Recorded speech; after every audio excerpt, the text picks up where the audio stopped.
Alright, hi guys, this is Pirico Saint here. I'm just kind of looking through my recently played games and just want to show a couple things that we have here. And here's a Storm. This video is gonna be mainly about positioning before a team fight. Alright, here we have a team. My team versus their team. So their team is composed of Johanna, Zul, Medic, Falstad, and Li Ming, which is dead. And I know she's not dead. That's just a UI mistake. And Arthas, Murky, Rhaegar, Thrall, and Tychus. I'm Tychus on the red team. So here we have an example of what it looks like to start off a battle with bad positioning. So red team gets there late. They are blue team is ready and set in their position, except the fact that they don't really have a good front line. Their front line would technically be Zul and Johanna, and as you can see by top here, their front line is doing the objective, while Falstad and Li Ming are kind of hiding, waiting to do the ambush. Now that's great and all, except that Falstad and Li Ming are not great ambushers when the other team has a Thrall with Sundering, Murky to octograb someone, and Arthas just to do his ult or get in the way or take damage, you know? And then backed up by Tychus. Now this is Tychus before the new rework, so bear in mind that this is old Tychus. Right now I'm looking at how Medic reacts to the situation, because I know how it went down. So right now, front line is pretty much non-existent. They're way up top, and here you'll see a pincer movement. Alright, so the red team, which is part of us, we know exactly who we're going for. We're going to shoot for Medic and Li Ming. And so we go in there and try to do some stops and stuff. Oh, 1 second.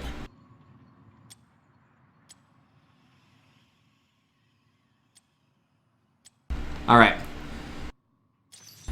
Alright, so we're going in together. Murky is going up top, and the rest of us are staying bottom, so we got 3 melee staying together. When I play Tychus, I always play him in the back. It's all about positioning with Tychus, and I always want to be in position where I'm far away from Li Ming, Falstad. All those AoEs are going to be happening in melee.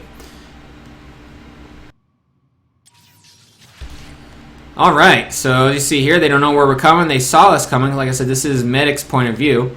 So she's up here healing. The front line is all ready together up here doing their job, doing objectives, but they're not sticking together. They see us coming as a group. So that's interesting. They see us coming as a group and don't react accordingly. You don't have Johanna coming up and intercepting us and having us be in disarray. They kind of let Falstad and Li Ming be the front line. So we'll switch to me. Alright, so this is what I see. I totally do not know where they are, except that we know Li Ming and possibly Falstad was there. So we're going in. We decided to kind of split what we were doing. Murky and Thrall see Li Ming, and they're going to go for Li Ming. Rhaegar kind of tries to stay in the back to not take any hits. And then Arthas is going up to the top, so maybe not the best position for Arthas. He should have just stuck with Thrall, but it turns out to work out. Alright, so we see Li Ming, Zul, and Johanna. Murky sees Johanna, and he's going to go with Johanna. We call Li Ming as a target. Thrall calls the shots here. We back him up. Here we have a little bit bad position by Arthas. She's just way in the back. He should have been right up there with Thrall, but in the end it works out. Alright, so Thrall gets dismounted by the little creep wave there. Minion wave, and then we start seeing their full team. Got Lieutenant Morales, Johanna, Zul. Johanna reacts to Murky, and the rest of the blue team rest of my team coming, and Zul apparently does not. He keeps focusing on the objective. Li Ming sees that she's been spotted and tries to book it back towards Morales, but unfortunately, because he got Li Ming, Morales, and Falstad kind of conversion here in this death corridor. Just a clear bottleneck that is not going to look good, especially when they know, or maybe they just forgot, but Thrall's coming, he's got a Sunder. So if you look closely what happens, they're just really getting lined up in a straight line, ready to be sundered on. Alright, so now you can see they're grouped up. Johanna unfortunately went for Murky, which she probably should not have. She just gone straight for Thrall instead of Murky. While Murky, yes, can do his Octo Grab on Morales or any of his team, she really needs to be watching out for the rest of her team. Here in the back, Arthas, seeing that he's not going to be able to get there in time, decides to pop his ult and just try to get him slowed since they're all kind of together. Let's see it from Morales' point of view. Morales is chilling with Li Ming now and going, oh crap, this is going to hurt. Alright, Thrall pokes Falstad a little bit, does his damage, that bounces around. Johanna does not change her position and continues to stay around Murky instead of heading towards Thrall or heading bot.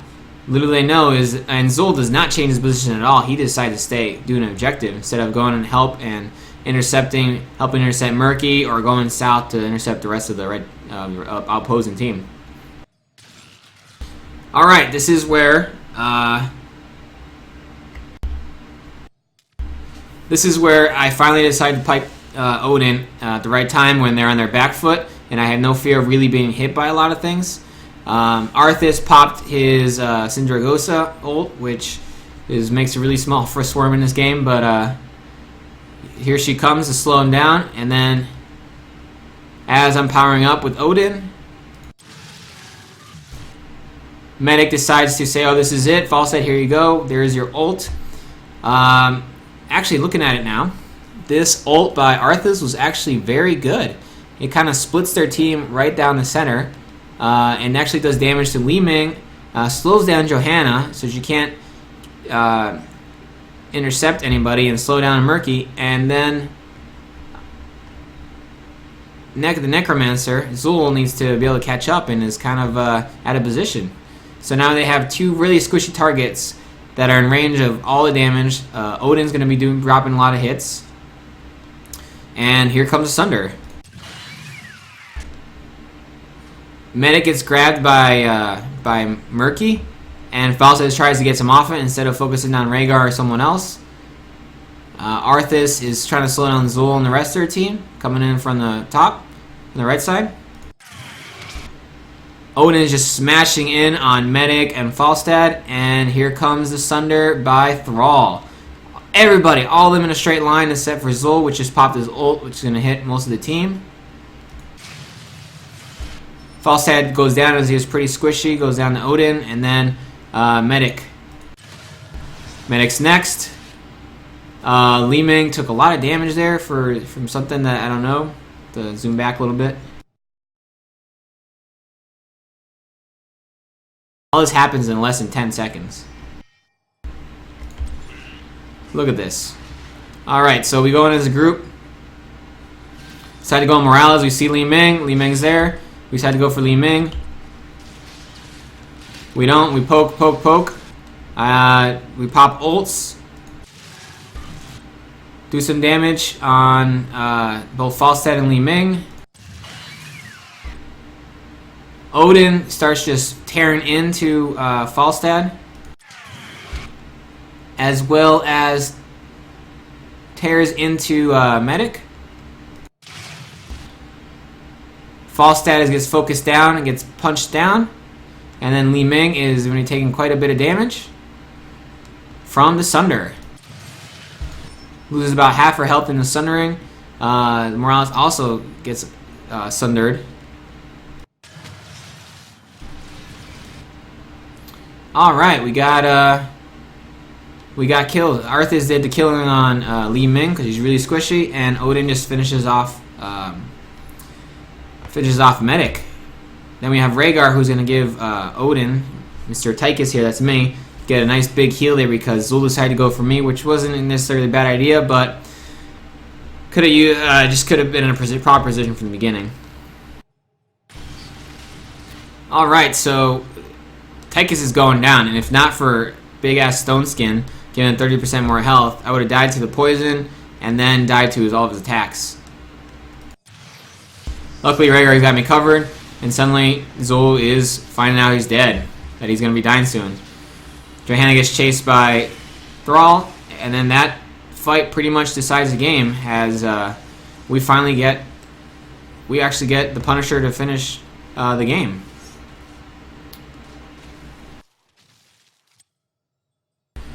So as you can see here, this happened in less than a minute. So your position is very important. Always be cognizant of your positioning.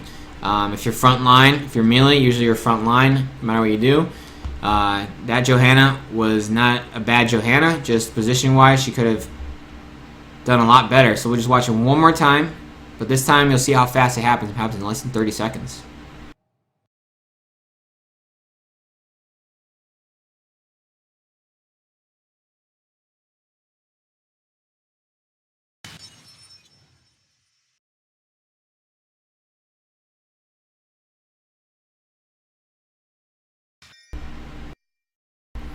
All right.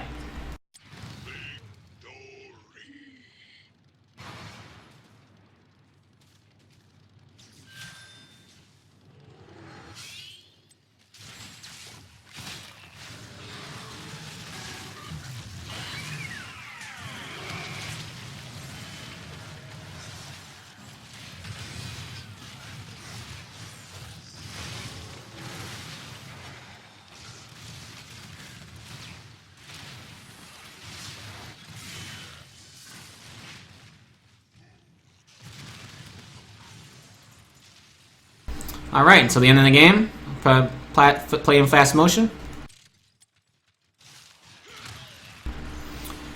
We take top. They're going to push with that creep wave, with that Merc camp. Take the fortress. Murky's pushing bot, doing some damage to the core, although in this kind of mass doesn't do a lot. Say, die walls, die, die, die. You got John Cena coming in here.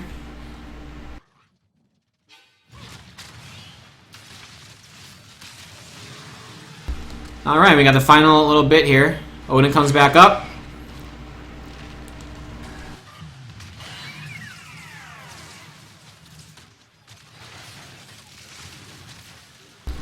And we can go and tear them apart. Odin plus Nexus Fendry.